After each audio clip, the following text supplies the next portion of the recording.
The Caligula Murders, Part 10. The days that followed were a blur of unease and escalating dread. The official search for the missing townsfolk was called off, replaced by a silent exodus. Anyone who dared to approach the edges of the massive symbol etched into Wailington's earth found their vehicles failing, sometimes with far more sinister results. But Wailington was sizable enough to sustain its remaining inhabitants for a considerable time. There was enough to keep them going, although the looming symbol served as a constant, unsettling reminder. Then, the raccoon attacks began again, but these were no ordinary assaults.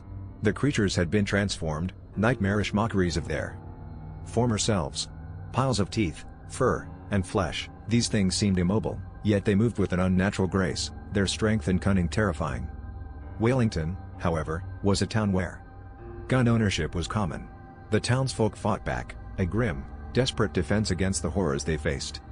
Ray and Brody, haunted by their encounter with the Dream Collective, remained silent about the true extent of their ordeal.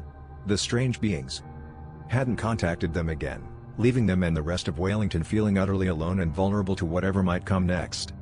The silence stretched, broken only by gunfire and the unsettling chittering of the monstrous raccoons, a horrifying symphony of fear and despair.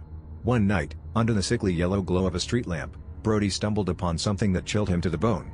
It was a crude drawing of the symbol, scratched into the side of a weathered building. But this wasn't just a copy, it was an evolution, a horrifying mutation of the original. Twisted, gnarled lines wriggled and writhed, and from the center of the altered symbol, something seemed to pulse, a faint, rhythmic throbbing. A strange smell, faintly sweet, and yet sickeningly cloying, wafted from it.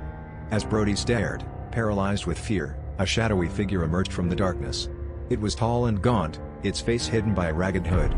The figure raised a skeletal hand, and Brody saw that its fingers were tipped not with nails, but with the jagged, blackened teeth of one of the monstrous raccoons.